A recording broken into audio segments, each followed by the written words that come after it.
community spirit, imagination, learning, service, and leadership.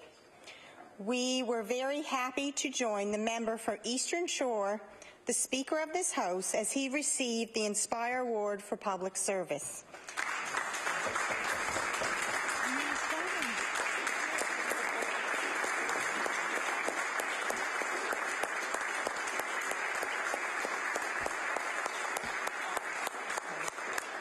Mr. Speaker, I ask all members of this House of Assembly to recognize the member for Eastern Shore for his inspiring public service and the inspiration he provides to us every day as our Speaker. Thank you.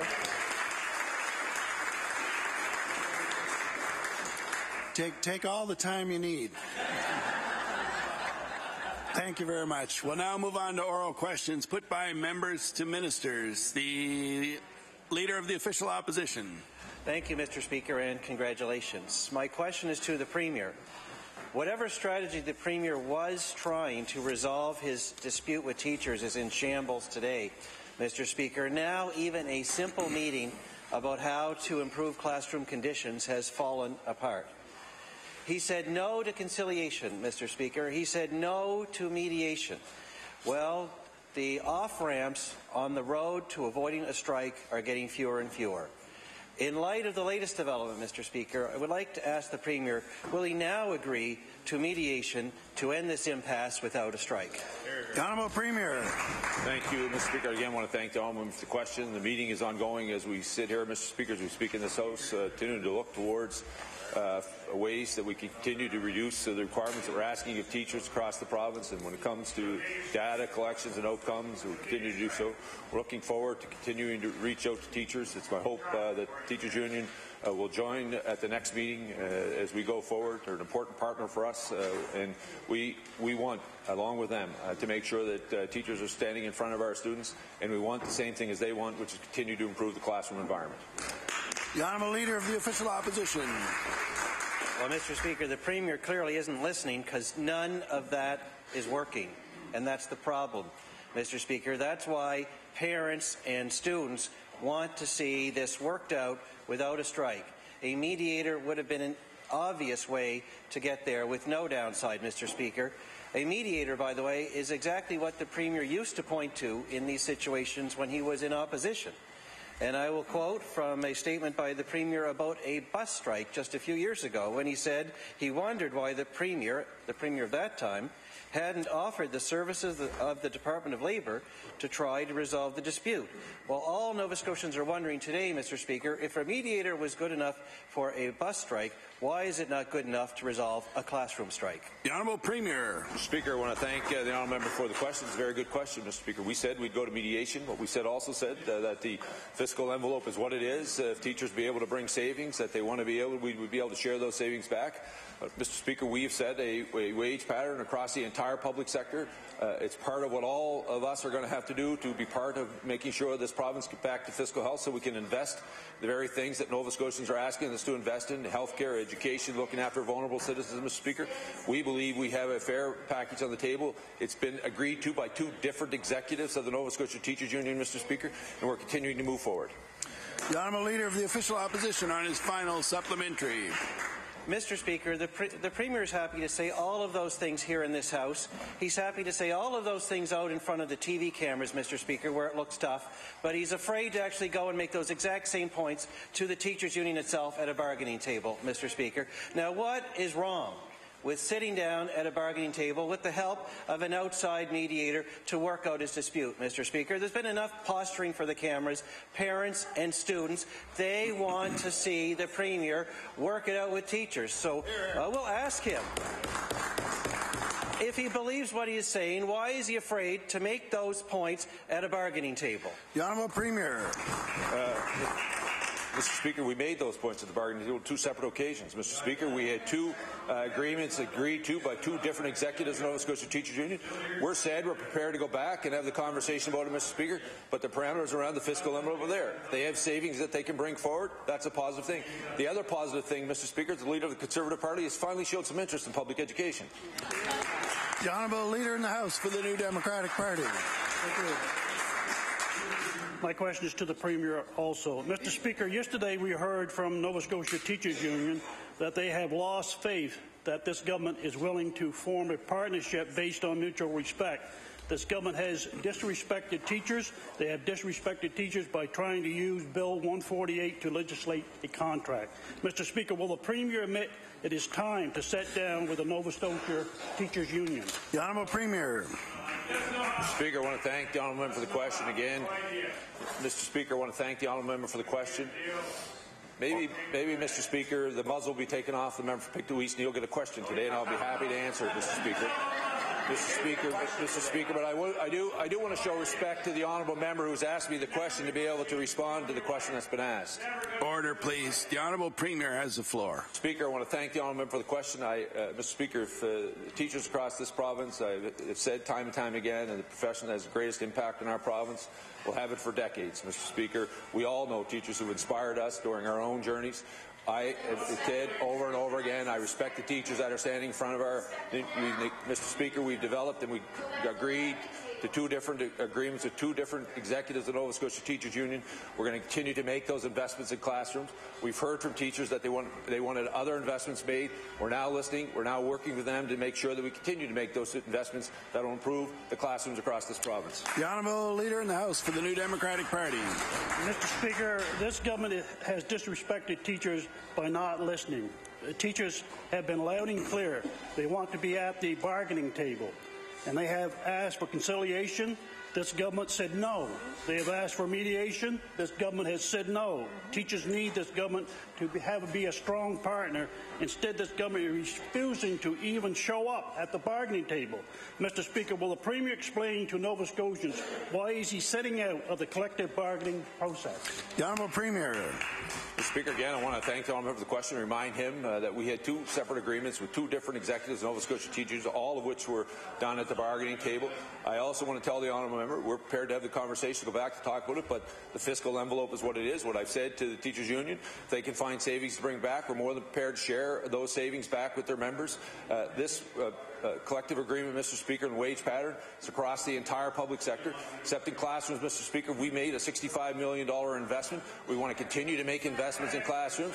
We've heard from teachers that data collection is an issue, Mr. Speaker. We're going to respond to that. We responded to that. It's my hope with our partner at school boards, we're doing that today. It's my hope that the teachers union will come back to the table, that we continue to make sure that we improve the classroom environment. The Honourable Leader in the House for the New Democratic Party. Well, thank you very much, Mr. Speaker, and I think it's fitting for this particular saying.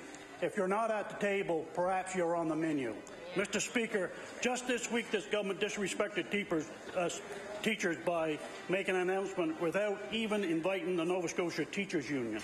The minister patted herself on the back for cancelling assessments that have already been completed, further disrespecting the time and effort the teachers have already put in. Mr. Speaker, will this Premier reach out to Nova Scotia Teachers Union today, I repeat today, to repair this relationship? The Honourable Premier. Mr. Speaker, again, I want to thank the honourable member for the question. I want to congratulate the minister for Mr. Speaker, freezing all the data collection that's coming from the Department of Education. Our partners are doing the same. We've heard that loud and clear from teachers across the province. That is an issue. We want to sit down with teachers. We were hoping that would happen today with the teachers union. We chose not to be at that meeting, but Mr. Speaker, we're going to continue to reach out to teachers across the province. I've heard from teachers who feel that decision that was made a few days ago was a good sign of good faith, that we were listening to what they were saying. They prepared. They want to be at the table. We're looking forward to continuing that conversation to improve classrooms across the province. The Honourable Leader of the Official Opposition. Mr. Speaker, we now know that this government made a decision to condemn Cumberland motorists to 8 years of tolls that they shouldn't have to pay. Yesterday, the Minister of Transportation tried to defend that decision by saying that the extra toll money would go to maintenance. Well, that's just not the case, Mr. Speaker. A Freedom of Information request confirms that the extra toll revenue, in fact, is being used to make the province's bottom line look better. And I'll quote from that Freedom of Information response, which says, the province recognizes the Highway 104 Corporation net income as general revenue, Mr. Speaker. Why does this government in public say that the extra tolls are for maintenance when in secret it decides to use the toll revenue to make its own books look better? The Honourable Premier. Thank you, Mr. Speaker. Again, I want to thank the Honourable Member for the question. You know there was a contract that's gone forward. We continue to make those investments. He would know that the consortium that has built that facility is responsible to make sure that's maintained until 2027. The issue of the tolls that he's referring to, Mr. Speaker, stays within that corporation, is not available to the government to spend. Mr. Speaker, stays within inside of that corporation until that agreement has been fulfilled. The Honourable Leader of the Official Opposition. Mr. Speaker, the Premier knows full well that the net income of that corporation flows to the bottom line of the province. And the minute he decided to keep the money, instead of stop the tolls, he turned it from a toll into a tax. Mr. Speaker, that's why no Nova Scotian will ever trust this government with toll roads. When they condemn the motorists of Cumberland County, who should be free of those tolls in 2018, to continue to pay it anyway. That is completely contrary to the original deal, which was the tolls would pay for the road and then stop, Mr. Speaker. It is wrong. It is unfair. It is a punitive tax at a time when people need to know the tolls will come off when the debt is paid. Premier has a chance to set this right. Will he tell this House today he will go back to the plan where the tolls pay off the debt and that the toll booth will come out in 2018? The Honourable Premier. Mr. Speaker, I want to first of all say to the Honourable Member, prior to that highway going there was known as Death Valley, Mr. Speaker. There are families who go to this day, Mr. Speaker, those families are still suffering from the deaths that happened on that highway. That highway has saved lives across that province, not only in Cumberland County, but all those coming into our province. And we've seen that, Mr. Speaker. What we have said is we continue to go through this process. There was a process in place. Any of the money that is there stays within inside of that corporation. There's the responsibility of that corporation to maintain that highway to 2027, Mr. Speaker. We're going to continue to make sure that is, but that money is not available to the government to spend, Mr. Speaker. The Honourable Member for Truro, Bible Hill, Millbrook, Salmon River. Thank you, Mr. Speaker. Well, my question today is for the Minister of Education. The Minister keeps telling us that she's listening to teachers. She seems to have forgotten that the teachers in this province are actually represented by the Nova Scotia Teachers Union. Teachers are the ones who voted for a strong strike mandate. Teachers, supported by thousands of parents, are speaking out about their frustrations with this government. So, Mr. Speaker, let's be clear. Teachers are the union. So my question, Mr. Speaker, for the Minister, would she agree today to go back to the bargaining table with the Nova Scotia Teachers Union? The Honourable Minister of Education. Thank you, Mr. Speaker, and let me take this opportunity to say thank you to every teacher in this province for the incredible work that they do. And I have had a lot of opportunities to hear from and speak with teachers, and as recently as last week, sitting down with teachers who really have some fair, legitimate concerns. I need to hear those, and we began to address those when we talked about the standardized tests. The Honourable Member for Truro, Bible Hill, Millbrook, Salmon River. Well, from what I hear, if you got rid of the standardized test for the elementary years, that would make up the $7.5 million you're asking teachers to find. Mr. Speaker, yesterday the minister announced she would go ahead with a meeting with the partnership without the union at the table. Doesn't sound like much of a partnership to me. The minister invited teachers, but I'm guessing that most of them will be busy teaching, doing prep work, preparing for holiday concerts, and getting report cards ready. The partnership table is not where a new contract will be negotiated, Mr. Speaker. That can only happen with the NSTU at the bargaining table. So my question, Mr. Speaker, will the minister explain why she's trying to divide and conquer rather than fulfilling her legal obligation under the Teachers Collective Bargaining Act to actually negotiate with the NSTU? The Honourable Minister of Education. Thank you, Mr. Speaker. And with respect to teachers, it's very unfortunate. I was disappointed to hear that the NSTU had postponed participation in the meeting today. When that was known to teachers that partnership would be happening, they were encouraged. They are trying to get their voices heard. They've tried through focus groups, and their union has told them no. Order, please. The Honourable Minister of Education has the floor. Thank you, Mr. Speaker. Teachers' voices need to be heard. They have tried through focus groups, and their union told them no. They've tried through participating in a survey where we asked them what PD would be important. The union told them no. In fact, the union took me to the Labour Board, Mr. Speaker, because I was trying to listen to teachers. That's the union we have. The Honourable Leader of the Official Opposition. Mr. Speaker, users of our health system across this province and their families are getting worried about what the government has in store for our regional hospitals, local care centres, and other health care delivery systems, Mr. Speaker. They have been asking serious questions about the future of health care in their own community. But instead of getting answers, they're told that the Nova Scotia Health Authority has a health services plan with all the detail included. Will the Premier release the health services plan today so that Nova Scotians can see for themselves what the future holds for their local hospitals? The Honourable Premier. Mr. Speaker, I want to thank the Honourable Member for the question. As you know, over the last number of years, we've come to one district health authority in this province. We're now being able to maximize all of our healthcare facilities across the province to its full potential. We had an announcement that we're removing surgeries out of HRM, 800 of them, to take care capacity that's in Windsor Hospital. That's a positive sign. We're now having Nova Scotians have access to one system where they can actually receive the service quicker and faster in communities across this province. My own family has gone into Cumberland County to use the health care services that have been in that county in a timely way, Mr. Speaker. We're going to continue to make those investments across the community to make sure that we're maximizing all of our health care facilities. The Honourable Leader of the Official Opposition. Well, Mr. Speaker, I guess it's a secret health services plan, because Nova Scotians who pay the taxes to support our health care system, they deserve to see the entire plan. Mr. Speaker, they deserve to know what it is. We have 100,000 Nova Scotians today without a family doctor, Mr. Speaker. The health services plan contains the allocation plans for doctors across this province for places like Cumberland County, like Weymouth, like Spring Hill, like Truro, like so many places, Mr. Speaker. The Premier won't let them see it. For the 100,000 Nova Scotians, Mr. Speaker, without a family doctor, will the Premier release the health services plan today so Nova Scotians can see for themselves what the future holds? The Honourable Premier. Mr. Speaker, I want to thank again the Honourable Member for the question and tell him we're hearing from Nova Scotians. We're grateful for the opportunity that they have one unified system now. They can access health care across our province and community in a timely manner for their loved one. Those are all positive signs. We're seeing, Mr. Speaker, the announcement from the Minister of Health a couple of weeks ago that I was at, where we hired 22 more nurse practitioners, family practice nurses, which will continue to build on collaborative care centres that we have around the community now. That's 14,000 other Nova Scotians now who have access to a health care team, which includes a physician.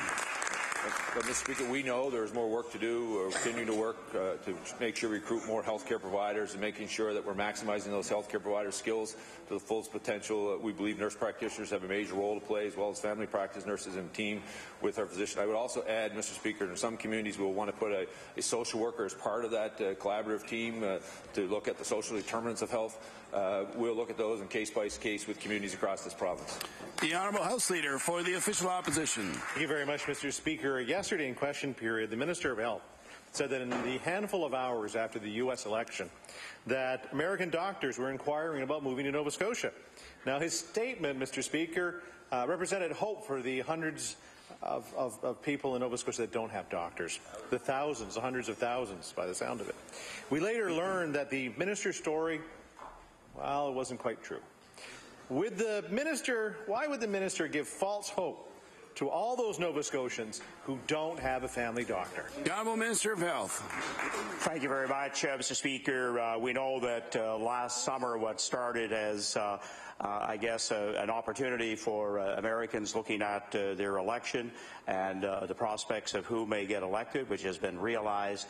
Last summer we had serious, genuine inquiries from a range of health clinicians who would seriously look at application to Nova Scotia. The Honourable House Leader for the Official Opposition. Now, Mr. Speaker, we've all heard that the province Premier promised a family doctor for every Nova Scotian. We've said it many times. But now we're hearing that it's aspirational. And yesterday we heard that a stampede of American doctors was hyperbole. Mr. Speaker, aspirations and hyperbole don't take place of a family doctor. When will the minister give Nova Scotians the straight goods about the doctor shortage rather than making it all a joke? The Honourable Minister of Health. Thank you very much, Mr. Speaker. The member opposite knows how hard we are working to do recruitment. We have been active. We're one of the first provinces to approach residents in the 17 medical schools across Canada, and we've had very positive indications to date of those who would like to come to Nova Scotia.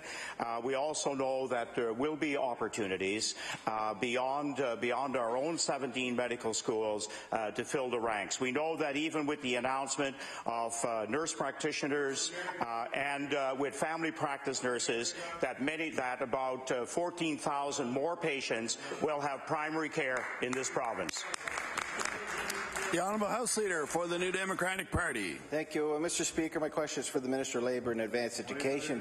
Today, Canadian correctional officers are outside the legislature asking MLAs to visit their display that shows the harsh realities in their job and the need for amendments to the Workers' Compensation Act to include automatic coverage for PTSD for first responders. So I'd like to ask the Minister, will the Minister and her government provide presumptive coverage for WCB for first responders in Nova Scotia who are diagnosed with PTSD? The Honourable Minister of Labour. I want to thank the honourable member for the question. I know how seriously he takes the issue of PTSD in the workforce. I would note, Mr. Speaker, that last week Nova Scotia held our first ever mental health in the workplace and PTSD conference, Mr. Speaker, and we had speakers on the topic from across the country, Mr. Speaker, and what it underlined for me, Mr. Speaker, is that we have to do a better job of providing supports for our frontline workers early on, right from the time they begin the job or even before they begin the job, to make sure they don't end up needing presumptive care. Thank you. The Honourable House Leader for the New Democratic Party.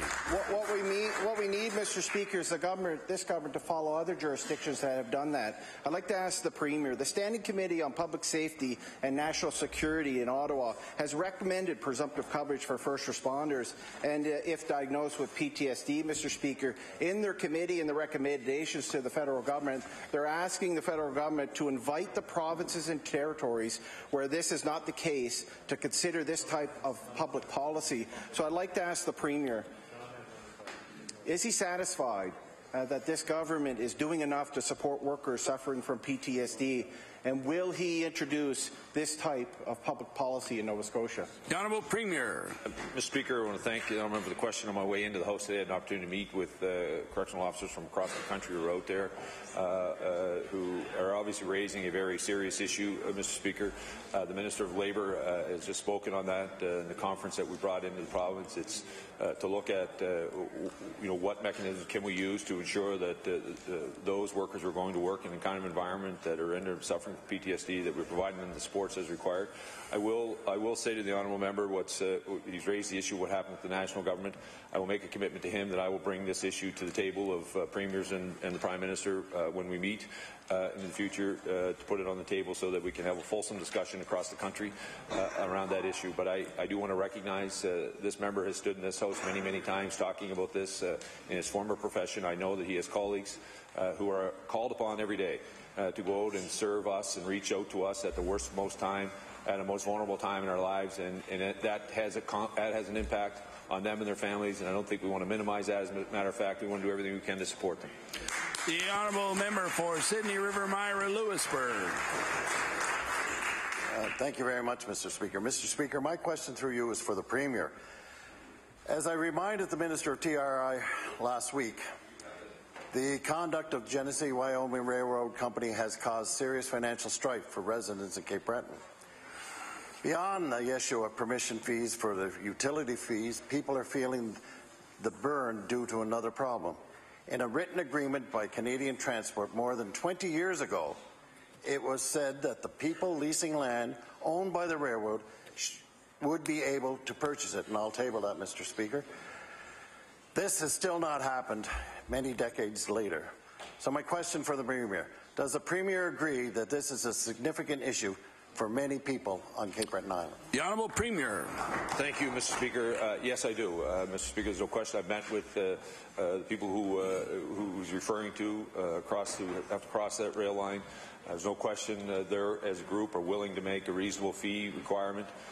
We're looking at all avenues. The Minister of Transportation spoke about this issue in the House around the URB. But yes, I do agree with the honourable member that some of the fees that are being charged to those families are unreasonable. The honourable member for Sydney River, Myra, Lewisburg. Thank you very much, and thank you for that answer. Mr. Speaker, people leasing this land have been wanting to develop and improve their properties for decades. But given that they are not landowners, they do not have the security or the incentive to do so. Many of these properties have been summer cottages and homes for families for generations. Yet, no one can say it is their own. Allowing these families to own the land would improve the overall value and give owners peace of mind. So my question to the Premier, will the Premier ensure that he and his Cabinet colleagues acts immediately to make sure these people can finally own the land they've lived on for so many years and fulfill the promise that he made at many kitchen tables in Victoria the Lakes? The Honourable Premier. Thank you, Mr. Speaker. As I said to the honourable member, I agree with the position he's taken on this issue. The Minister of Transportation has been involved in this. We're looking to find what is the appropriate resolution to this. We're looking at all avenues. But some of the fees that are being charged to be able to use for leasing that property across those railroad tracks is unreasonable, and it is holding back that community and members of that community the ability to develop that property or their properties to the way that they see fit, and we will use all the avenues at our disposal to make sure that we respond to what they're bringing to us. The honourable member for Inverness. Speaker, a question for the Minister of Environment. Picture this, Mr. Speaker, your neighbour or someone living close to you decides to become a collector of derelict vehicles, old oil trucks, boats, and all kinds of other things. Mr. Speaker, if the site is less than 0.25 hectares, there is no need for a salvage yard permit and no resolution for people who call the Department of Environment to complain. Will the Minister look at closing this loophole? The Honourable Minister of the Environment. Thank you, Mr. Speaker, and thank the honourable member for the question. As recently as yesterday, actually, we were doing a review of salvage yards, the procedures and things like used oil and how that would be used and how we can better protect the citizens of Nova Scotia. The honourable member for Inverness. Well, I guess, Mr. Speaker, my question is quite timely then. People deserve freedom, Mr. Speaker, but it sounds like the Minister would agree that turning residential lots into small salvage yards does nothing for neighbouring property values. It creates a lot of frustration when people call and they hear that nothing can be done. So I'm glad to hear the Minister saying that it looks like something is in the works. I was going to ask the Minister if she would review this matter, and perhaps she could include the Minister of Municipal Affairs as well, because sometimes these things can come under unsightly properties. But one way or the other, Mr. Speaker, the matter does need to be addressed for people. So if she could provide some further clarification on what is happening, that would be much appreciated. The Honourable Minister of the Environment. Thank you, and thank you for the respectful question from the member opposite. It's certainly something we'll be looking at forward. You know, there are many things to discuss: the size of the units, you know, where disposal rates are, where the bed can be, where the leachate has to be on the bed, you know, how it's accumulated. There are many things to talk about. Some of that will be also with municipal affairs, and consultation will also be part of this process as well. Thank you. The honourable member for Dartmouth South. Thank you, Mr. Speaker. And my question is for the Premier. Last year, the Minister of Community Services introduced amendments to the Children and Family Services Act. In spite of what she claimed was an extensive consultation, the bill was met with significant concerns from social workers, legal aid lawyers, members of the First Nations and African Nova Scotian communities. The bill was sent back to the department several times due to serious flaws and a lack of consultation. On Monday, we saw that process repeat itself when the government's own members of law amendments brought forth a motion to send the bill back. So I ask the Premier, Mr. Speaker, has the Premier lost confidence in the Minister of Community Services to deliver on her legislative agenda? The Honourable Premier. Mr. Speaker, I want to thank the honourable member for the question. It gives me an opportunity to thank the Minister of Community Services for the tremendous work she's doing. Families, Mr. Speaker, and for people with disabilities, Mr. Speaker. One of the proudest moments as Premier is when I had an opportunity to see you take your place in that chair, Mr. Speaker. It's the People's Chair, and every Nova Scotian should have access to that chair. And I'm extremely proud of the fact that I was the Premier at the time and we were in government when we saw the fact that you could take your rightful place in this House. Mr. Speaker, there was many consultations across our province around the bill that was before law amendments that went forward. Mr. Speaker, there were legitimate concerns that were brought forward to all members of this House, brought forward by the disabilities community. It's the responsibility of government to listen, Mr. Speaker. If we'd brought the bill back here, they would have accused us of not listening. This is the right way for law amendments to be working. We're going to continue to engage at the same time. At the same time, we're going to build the regulations around that so that all people, Mr. Speaker, the people who will be affected the most by this will have confidence, Mr. Speaker, that the bill is exactly what they believe it to be. The honourable member for Dartmouth South. Mr. Speaker, the Minister of Community Services has been tasked with transforming the department and all the programs and services it provides. The process is taking years and costing millions of dollars, and Nova Scotians have seen little progress on this work. What they have seen is 2 failed bills that the Minister has produced. So, Mr. Speaker, does the Premier think the Minister of Community Services is capable of leading the transformation project currently happening in her department? The Honourable Premier. Mr. Speaker, again, I want to thank the Honourable Member for the question. Mr. Speaker, I'm very proud of the fact that this Minister of Community Services led the largest increase, Mr. Speaker, in income assistance in this province's history, Mr. Speaker. Mr. Speaker, we've seen a 10% reduction in affordable housing wait lists across this province, and we're going to continue to see more under the leadership, Mr. Speaker, of that minister.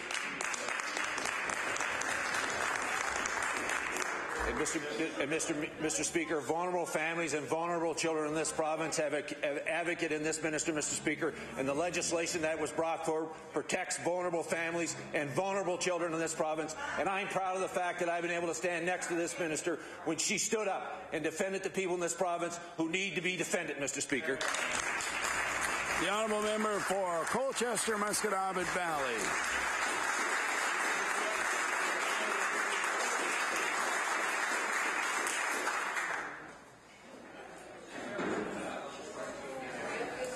Mr. Speaker, my question through you is going to be for the Minister of Education. The other day I saw a lady who has a young lad in elementary school, and he is not really allowed to go because he does have difficulties. There's no one there to look after him when he does. I was talking to another person, and the board hired a very expensive administration person.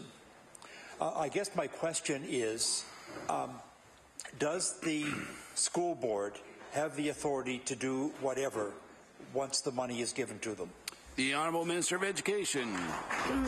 Thank you, Mr. Speaker, and I would like to thank the member for asking a question in a very respectful way. I know he is interested, has sincere questions. And I would hope that others will be respectful when I give my answer.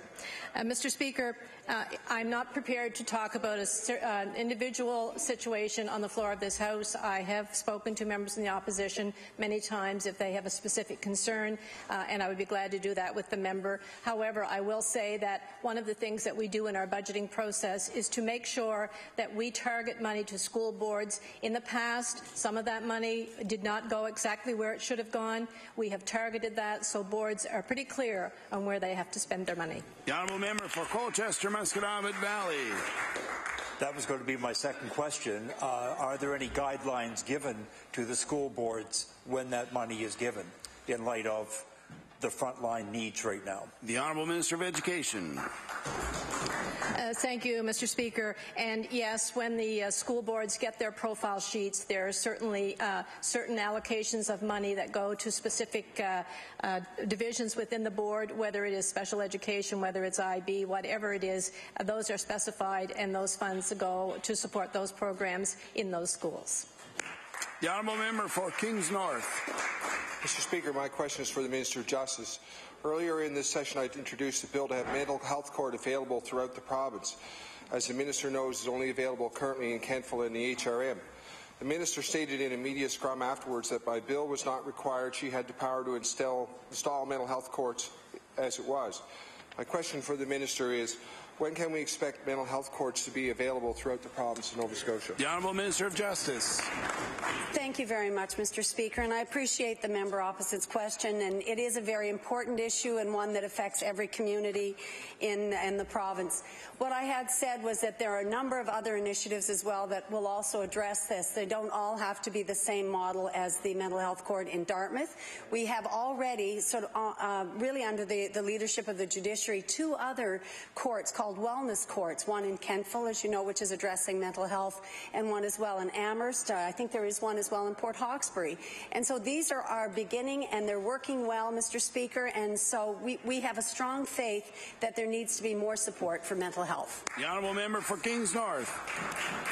To thank the minister for that answer, and I do understand that there are other types of courts that are being installed, such as wellness courts. My comment on that is that mental health court brings in psychiatrists, psychologists, healthcare professionals. My question for the minister, Mr. Speaker, is: does the minister believe that wellness courts will bring in the expertise needed to complex mental health issues? The Honourable Minister of Justice. Well, thank you very much. Mr. Speaker, jurisdictions across the country are experimenting and trying new ways to provide justice to people who have extenuating circumstances like mental health. And so we are learning from each other, and I think there is a lot of capacity with the wellness courts. They are always set up with the health services in the community, with our partners, the prosecution service, the legal aid service, so that all of the partners understand that there's a different approach within that court. And I believe it will help. And I also think it's worth noting that restorative justice for adults will also help, because it offers another route to deal with people who have extenuating circumstances. Thank you. The Honourable Member for Chester St. Margaret's. Thank you, Mr. Speaker. My question is for the Minister of Environment. On Tuesday, the minister seemed annoyed that I would ask about her department's position on clear-cutting targets.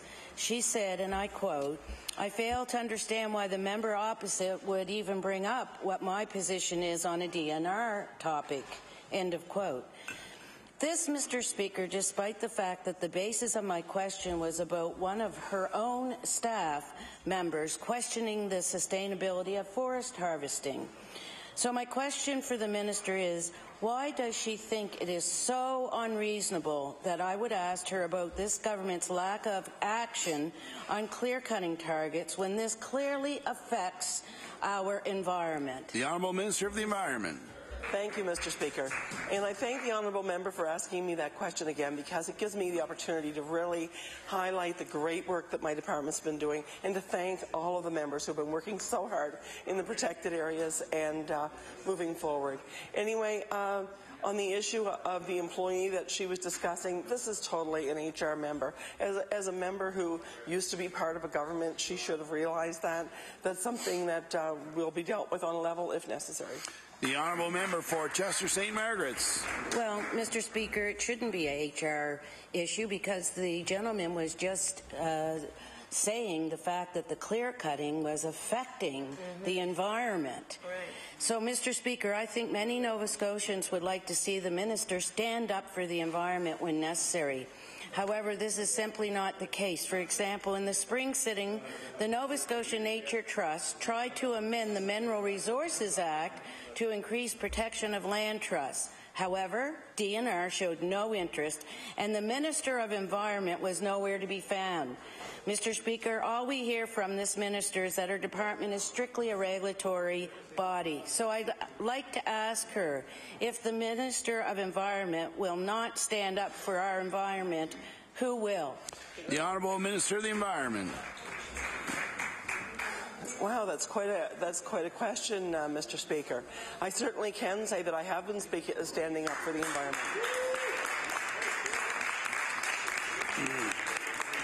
There have been many issues that have crossed my desk, Mr. Speaker, and all of those issues, decisions made on those issues are based on science and evidence.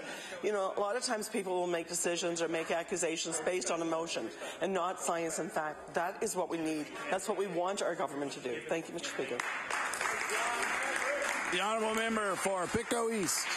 Thank you, Mr. Speaker. My question is for the Minister of DNR. Looking at both the DNR fleet upgrades with an eye to the life flight situation we have going on, the cost of taxpayers of both these initiatives could be $20+ million.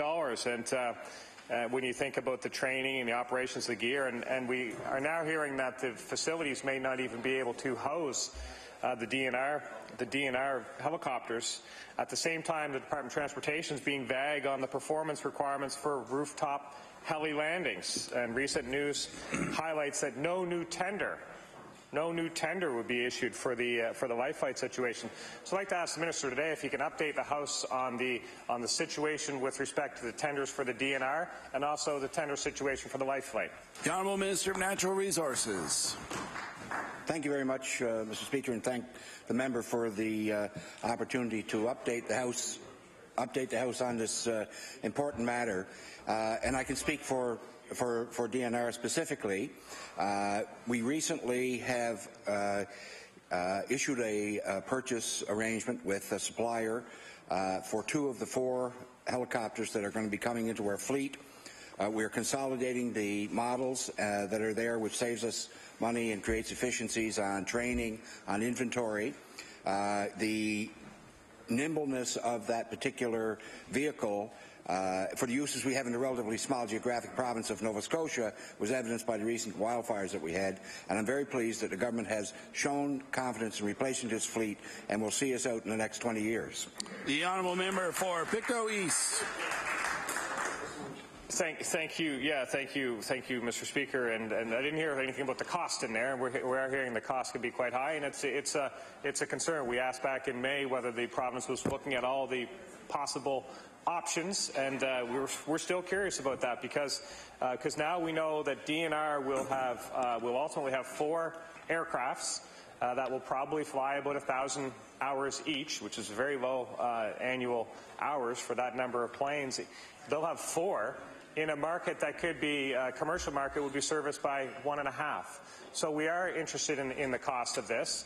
And we know that when we have situations like the wildfires, we have crews. This time we had crews from Quebec, Newfoundland, we had private, we had all types of things. So I don't know that it's a great use of taxpayer money as we stand here today, but I'd like the Minister to maybe give us some comfort that it is. The Honourable Minister of Natural Resources. Thank you very much, and I appreciate the opportunity to explain that. In analyzing what we would do in terms of acquiring these vehicles, whether to lease or purchase, we did a life cycle analysis, and based on the information that we had, the best approach was to purchase those units. And I would point out the total cost was $17 million. The collapse cost after the trade, yes, for 4. Collapse cost after the trade was 12. And I would say that, for instance, we did have 5, we're shrinking to 4. We sold 1 to Saskatchewan, and we had a capital gain on that particular unit because we owned it and not because we didn't lease it. The Honourable Member for Halifax Needham. Mr. Speaker, my question is for the Minister of Community Services. Earlier this week, I asked the Minister about protecting non-market affordable housing units across Halifax. The Minister responded by stating that there is a clear difference in position between her government and the NDP, that her government does not see a need to promote housing nonprofits or invest in new public housing alongside private sector developments, even though the Affordable Housing Working Group has a 5-year target of 1,000 new affordable social and non-market housing units. So I asked the Minister, will she commit to promoting a range of housing models, including expanded nonprofit and other non-market housing? The Honourable Minister of Community Services. Thank you, Mr. Speaker, and I'm trying to remember what I said, but I know I didn't say that. What I did say is that the development community, the nonprofit community, and Housing Nova Scotia are very important partners in a collective way of moving forward in providing affordable housing stock in Nova Scotia. We know through trends through North America that mixed income, mixed use, one that's going to be actually happening on Wise Road in the coming months, is the way forward for affordable housing housing. We work extensively every day with nonprofits all over this province to provide affordable housing stock, and we'll continue to do so. But really moving forward and working with the development community is absolutely the philosophy of this government, and certainly my personal philosophy in housing vulnerable people. The honourable member for Halifax Needham. Mr. Speaker, this government has underspent on rent supplement contracts by $700,000 this year. Meanwhile, I understand that nonprofits like Metro Nonprofit Housing and ADSM are deemed ineligible to receive those supports. We've already established in this House that there is a housing gap between the number of people requiring housing and the number of units available. Rental supplements to private landlords don't necessarily ensure long-term availability. So I asked the Minister, under what circumstances would the Minister consider providing rent supplements to nonprofit organizations in order to meet the demand for long-term, sustainable, affordable housing? The Honourable Minister of Community Services. Thank you, and I'm proud of this government and previous government's commitments to the nonprofit housing organizations throughout Nova Scotia who receive already a substantial amount of government funding. I prefer to move people into safe, affordable housings in the private market, like we've done in Cape Breton, where I've received information today that we've reduced that wait list by over 30% in 16 months. So that is the way forward in reducing wait lists in Nova Scotia, and I'll work with everybody to do that. Honourable member for Inverness. I have a question for the Acting Minister of Transportation. Mr. Speaker, Cranton Bridge in Marguerite. There was a commitment made here in the legislature by the Minister to maintain that infrastructure, because I know the Minister has recognized that is an important link for the community. Mr. Speaker, debris from the Marguerite River can travel downstream and build up at the footings of this bridge. There's currently a weight restriction on the bridge. But residents are watching it all the time, and they're wary of the debris building up and causing damage. I know the department has moved it on occasion.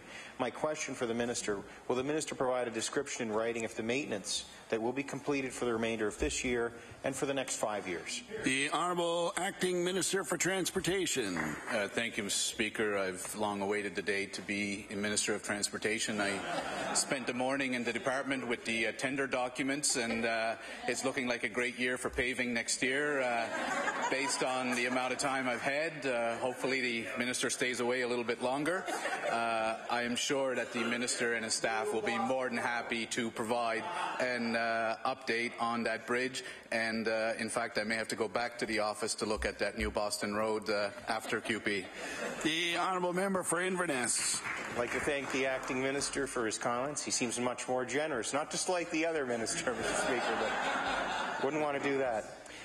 Another bridge, Mr. Speaker, Crowdis Bridge at Valley Mills, was struck by an automobile in May, and residents have been taking a 16-kilometre detour. It's having an impact on local business. There was a petition I tabled here in the legislature with about 1,100 signatures on it just a couple of weeks back.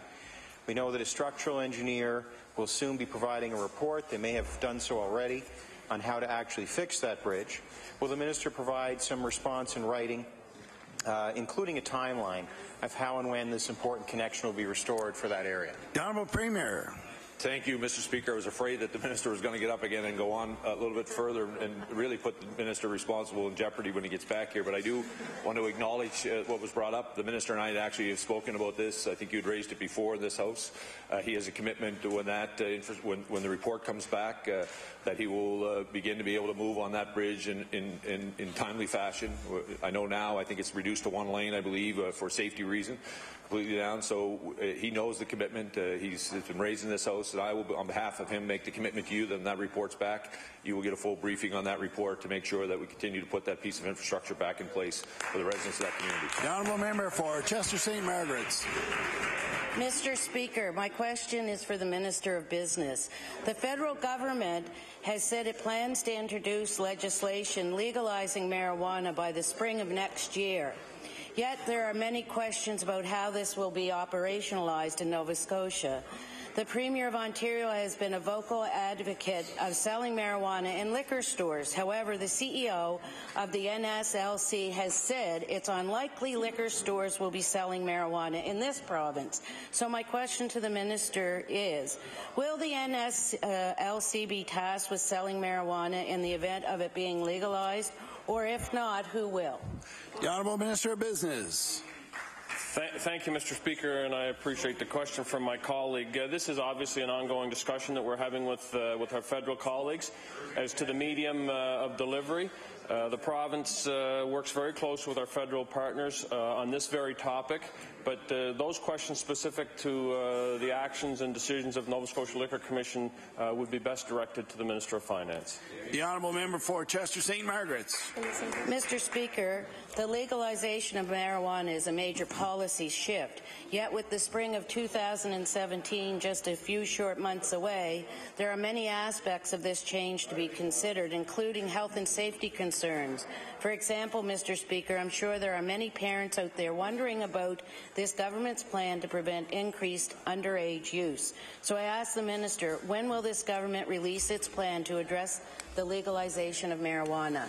The Honourable Minister of Business. Thank you, Mr. Speaker. Certainly aware of the discussions that are ongoing on this very important topic, the safety and health of our young people in this province. Certainly is most important. Those discussions are part of the larger discussion, but specific to those points, the Minister of Justice may be in a better position, Mr. Speaker, to respond. The Honourable Minister of Justice. The Honourable Member for Sydney River Myra Lewisburg. Well, good to see you. My question is for the Acting Minister of Transportation. Order, please. Time allotted for oral questions put by members to ministers has expired. Just before we move on to government business, the Honourable Member for Fairview Clayton Park on an introduction. Thank you, Mr. Speaker. I'd like to draw the members' attention to the East Gallery, where we are visited today by a sight for sore eyes, a very familiar face up in the gallery, a very good friend of mine, Ms. Laurel Monroe. She is the Director of Communications for the Minister of Natural Resources Canada. If she could rise and maybe we can clap for her again, that'd be great. Thank you. We'll now move on to government business. The Honourable Member for Truro, Bible Hill, Millbrook, Salmon River. Thank you, Mr. Speaker. I beg leave to make an introduction. Permission granted. Thank you.